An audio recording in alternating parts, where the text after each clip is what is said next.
Welcome to another edition of Peacemakers. I'm your host, Michael Patterson, and I'm here with my co-host, Nick Stone Street. How you doing today, Nick? I'm good, Mike. It's always good to be spending time with you. Thanks. Yeah, it's good to be together. It seemed like you had a busy week. Oh, man. It has been like a dog's breakfast. But I'm going to recover. I'm going to recover now. I'm with you all talking about something good. Yeah, we got some good stuff. Well, I want to encourage our listening audience. You've been with us on this journey as we've been having these conversations about racial reconciliation and reaching out to the community. And some good news, some of our partners are sharing their resources with the community. I know we talked recently with Ron Blue, and there's going to be this partnership with Best Academy. Yeah, doing the mentoring. I'm excited about that. Mentoring. So we're going to have employees out in the community. Vidant Financial, another client of ours, is going to be sponsoring parenting workshops. Great. So Vidant is going to be reaching out. And, we just want to help do what we can to bring peace to every corner of our community. We want to start in the homes, then we want to broaden out to the schools, we want to broaden out to the neighborhoods, and hopefully heal this nation by being believers who love each other because of what God has done in our lives. And we know many of you have given your time, your resources to help. And today we wanted to give to you. Today we wanted to encourage you. Today we wanted to use this opportunity just to bring a little sunshine into your life and talk about relationships. So, yeah, that doesn't always bring sunshine, Mike. But I'm hoping it will. Of course. Everybody wants a great relationship. Absolutely. Everybody wants to be in love. But let's be honest, the pandemic has been tough. Yep. There are a lot of people who are suffering right now. And I believe that it's hard for us to be our best selves in public when things are going on at home. Yeah, true. So we have a good friend in town, Marcos Mercado. Marcos and I have known each other a long time. In fact, I was his teen worker. For those of you who are believers, I did teen ministry in the Bronx, and Marcos was one of the first guys to become a Christian, and we've been buddies ever since. That's right. I was a teenager, and we won't say how old you were, but thank you for reminiscing, going down memory lane. Not much older than you. But Marcos, share with us what you and your wife have been doing just to help in the community. Sound like it's some exciting things. Wow. So since those days that we connected and God allowed us to align, and by the way, man, get to see you as well, Nick. Yeah. It's good to be here with you guys, man. We got here this morning. Currently, we are in Wilmington, Delaware. And after about almost 25 years of ministry, my wife and I took a leap of faith and we became church planters. And one of the things that we've been doing to hold things together as a church plant is something we've been really passionate about for the last decade, a little bit over a decade now, but about now the last 14 years. And it's really a focus on marriage, love, and relationships. And we, in our tenure as a ministry couple, serving in different churches, we connected with some really amazing people. There's one brother in our ministry, specifically when we were in Philadelphia, was the director of the #1 urban radio station in the area. His name is Roy Smith, great brother, great friend. And he came up with this idea of wanting to do, basically to stop the music and wanting to do a show that inspires people about marriage, love, and relationships. And there were a couple of other folks that were beginning to host it. The short version of it is it landed on my desk. They asked me if I would be interested in doing it. And I did. And I did for almost a decade. We were across different parts of the U.S. And after almost 10 years with this pandemic, things changed a lot. They have changed a lot in radio. Let's do a little clarity here. Sure. So you're saying this was a Christian radio station? So it was a gospel station. I would say Christian with a wider, broader stroke, you would say. Definitely Christian foundation, but mostly focused on gospel and inspiration music. Mm-hmm. So there wasn't a lot of the Christian teachings. There's a lot of Christian inspiration. Right. So I would put it more under the category of inspiration. However, they did give me, just an access to be able to teach and preach and share content from a biblical perspective. And this was done on Sunday mornings? This was done on Saturday mornings. Wow. Saturday mornings It's from okay. 8 It's a to good 10. time to have your Sabbath. Yeah, it's a good time of Sabbath. And, we crossed over so many boundaries. And we've even, like I said, we were in different stations at the same time. And it was always a live show. And so amazing ride. We've had opportunity, and you even got to join us there, where we've taken some gospel cruises around the world and around the Caribbean. And we've hosted relationship workshops on these cruise ships and in some Caribbean islands. So it's been an amazing ride. My wife and I have been married for 23 years. And so, we share openly, honestly. We don't have a perfect marriage, but we have a great marriage. And there are some tools that we've learned along the way. The scriptures, of course, being the foundation. But I think, secondly, relationships. And sometimes people feel that they're supposed to have relationships for business, have relationships for, education. You don't just learn in a bubble. But when it comes to relationships, we tend to want to be alone. And we try to figure it out, and we mess it up instead of just being humble and learning from people and having a community of people who are just honest and say, listen, you're going to hit rough patches in your relationship. You're going to question things. You're going to go through different obstacles. If, love, marriage, then you have children, and that brings in a different, dimension. And not to mention how many blended families are currently, in existence, probably more than ever in history. And, people are always looking for answers and looking for inspiration. So what we would do is we literally would stop the music for 2 hours every Saturday morning and talk about marriage, love, and relationships from a biblical perspective. And now we do the same thing, but we just do it, on a podcast. We do it online. Okay, so you were in Philadelphia, not the Bible Belt, not known for being a religious region of the country. How were people responding to you reading the Bible? They absolutely loved it. As a matter of fact, they were, and even to this day, people would say the power in what we shared was that we always went back to the scriptures. We always went back. Like, listen, I would even tell you there are some great things we've learned along the way. Science has taught us things. We can learn about cultures, about race. But I myself, just as a disciple, a follower of Jesus, I've decided and learned a long time ago that you can learn a lot more when you're humble. And so I think that's just how you become a Christian, right? You just got to humble yourself and say, I can't do this. I need you, Jesus, you take the wheel. And yet sometimes we feel like there are some things that we can tell Jesus how he should go. We feel like we're the navigation, like, Jesus, I think you took a wrong turn. It's like, no, I brought you along this path for a reason. And we just need to understand that and be humble. But anyway, so as a student, man, I tell you, I've asked these questions just like you're asking. Like, why are people who don't seem that interested in the Bible sometimes are more interested in about learning how to make a relationship work? And I think it's sometimes they get desperate because they've tried everything else. Yeah, and when you see that, I mean, we know kind of a lot of the statistics on marriages, and it's hard to be a peacemaker in the community when you don't have any peace at home. And Absolutely.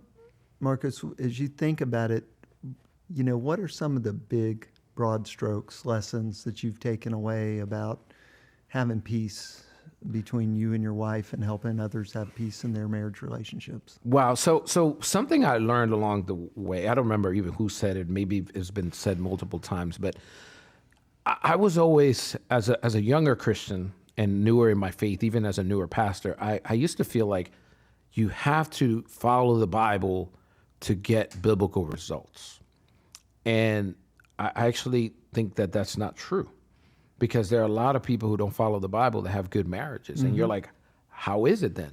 Well, when you dig a little bit deeper and you look behind the curtain, they are working because they follow biblical principles. So in a sense, you do have to follow the Bible, but you may not know. So for example, a thriving marriage must be built on trust, must be built on, a selflessness, loving the other person as you love yourself, right? These are all biblical teachings. Now, as Christians, we know this. Right. Non-Christians don't, but non-Christians will tell you they want trust. And so when you talk about how do you get to trust, you can't really trust someone if they don't have a fear of God. Like, I've been faithful for 23 years in my marriage and I love God, but I don't believe I would in my family, there was infidelity. You know, my father, my grandfather, like, Right. you know, there's like those generational curses. But I'm able to be different because of the Bible. But I've also seen that there's some people who maybe not be ready to surrender their entire lives to Jesus, but they want to surrender their marriages. Yeah, so this is I think it's a really interesting concept, and I think it's something that believers don't always want to acknowledge. And I learned it when we lived in Amsterdam, because we lived in a post-Christian society in the Netherlands, and you see these people that have great marriages and great families, and it isn't like they were intentionally atheist. Like in the U.S., you almost have to try to be atheist, right? It's like it's almost like you're taking a stand. Eric Metaxas just recently released a book about is atheism dead, and it's interesting. It's a great read. Well, the thing there was that it wasn't that they were just, rabid atheists. It's just they never considered the existence of God, because, God had left the building for the most part in post-Christian societies. And yet they were great friends, and they were great parents, and they were great husbands and wives. And I think sometimes with Christians you find it confusing. But one of the things I tell people is, you don't have to believe in God to believe in gravity, right? Mm-hmm. You jump out of a window, you're going to hit the ground, whether you believe in gravity or not. And if you don't believe it and you jump out the window and hit the ground, then you're like, okay, I believe now. Yeah, it'll help you, right? It'll help you come to believe. But, that's really interesting. So when you look at that and you dig in, so trust is one of the main components that you found. So trust, and when you talk about trust, I mean, there's so many layers of it, but it starts with, openness and honesty that oftentimes people really want. There's wisdom, of course, that we know you can have openness and honesty, but you don't want to confess every single temptation. You don't want to come home and tell your wife you had the hardest day, and specifically what some other women were wearing if you were struggling with lust. Right. But you can be open and honest of, hey, we need to step up our romance. Like, I need you in my life. That vulnerability is important. But you can only get that vulnerable when you trust someone. Right. And when many of us who have been hurt, sometimes not even by the person you're married to, you've been hurt from the past. And so you are guarded. And so you're not able to have trust. And some people just don't value trust as much until they realize how much it's needed in order for a relationship to thrive. Right. So trust, absolutely trust, I would say. Another one that's really big that I think we don't mention enough, and it's kind of undermined, and it's the importance of friendship in a marriage. Like if you're friends, you will overcome a lot. I mean, you really would. And what do you see people doing to build that friendship in a marriage? I mean, I consider my wife Rhonda my best friend. It's not even close. If you ask my kids who's my most important relationship, it is not my kids. Like, they've been clear on that from the beginning, that Rhonda's number one, and I love you all, but you're going to be here, and then you're going to be moving out, and she's still going to be here. So she's my number one friend. But what do you see as kind of the keys to the friendship in the marriage? So the experts say that you must spend between 15 to 30 hours a week connecting with someone.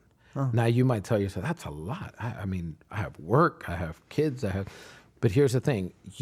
Chances are, in our culture, you didn't fall in love if you didn't spend even more time than that. Mm-hmm. So meaning that you found a way to make it happen over lunch. Yep. You spend time. I remember, I'm going to date myself a little bit, before like FaceTime or whatever, it would be late at night, like 11:30 at night, and the honeymooners, the TV show would be on.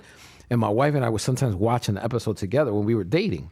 And she'll be on the phone, I'll be on the phone, we'll be watching, we'll laugh together, and then we've had fond memories of just spending that time on the phone or driving somewhere or finding, we would be at an event together. We worked together in campus ministry, and we would always find a way to be in the same vehicle, right? Drive together or be at the same event, at the same car.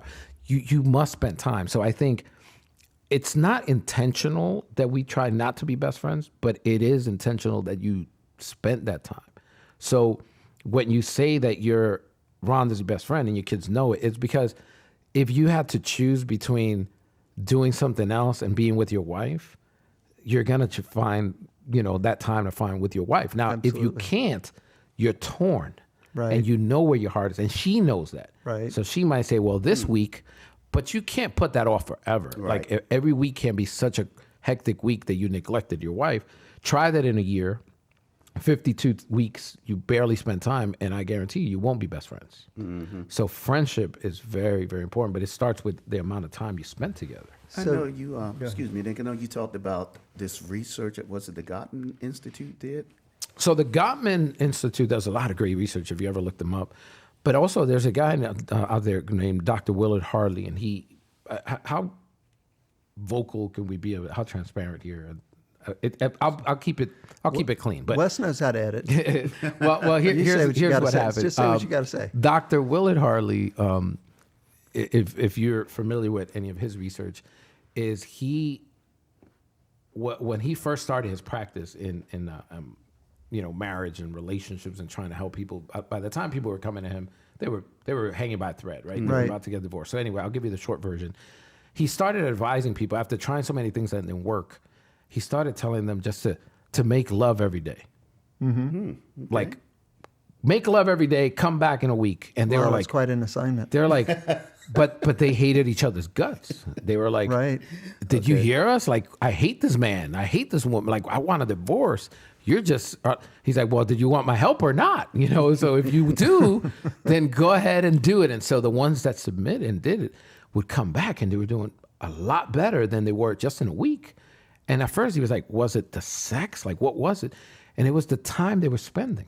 Right. Some of these couples were not even talking to each other. And all of a sudden now, because they're following this assignment, they have to talk about it, and they have to, stay in bed and talk and all this. So did the sex help? I'm sure it didn't hurt, but it really was the time that they made for it. I mean, and if you're very busy, you have to make that time. Right. To like, man, all right, we got to schedule it. We got breakfast, lunch. Oh, let's make sure, we're going to be held accountable. So anyway, that's something we've learned. The Gottman Group, on the other hand, they encourage you to have a quality time when you spend together. So they do this thing where they say, go on a date, like physically go on a date, and talk about anything you want except 3 things. Can't talk about money, can't talk about the kids, and you can't talk about work. Oh my goodness. Now a lot of couples are like, what are we talking? But if you're not careful, if you're not careful, these 3 things will hijack your conversations. And again, so money, kids, and work. Money, kids, and work. Off It doesn't limits. matter the order. Yeah, the off limits for that time, right? Obviously, you got to talk about these things. Right. But when you go on this date, it's like phones off. We're gonna talk about us. So you're like, what do we talk about? So a lot of times, couples realize that for years they've been married. That's all they've talked about. Right. That's And true. now what do we, talk about your dreams. Talk about your family. Talk about, what you want to do for fun. Talk about your intimacy. Just talk about anything. You can talk about a movie. I don't care, but don't talk about, the money. Don't talk about the kids, and definitely, don't talk about work. Don't bring your work to it. So, and you realize that, wow, that time is valuable. It's really hard to do, by the way. I can imagine, because you see these stories where people have raised kids and they've kind of lived their lives through their relationship is lived through When the the kids are gone, right? And then the kids are gone, and they're looking at each other like, I don't even know you. And you see a lot of marriages dissolve when people become empty nesters. And for me, it's like, wow, let's get this last one out of the house so we can move on and be together, right? I mean, I'm right there. My son, I'm literally here. He did a college visit today. So something interesting, a few years ago, my wife and I had the opportunity to go to Cuba, communist country, first time in a communist country. And one of the things we did while we were there was research marriages and relationships. Interesting. Now,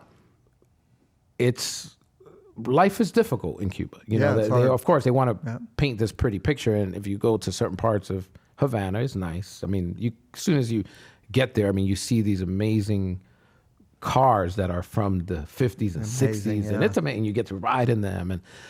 But, you kind of pull a few layers. You look behind the curtain and, you realize, first of all, it's very difficult. Life is just difficult. Right. Financially. So not everybody gets married. There's a lot of immorality. Right.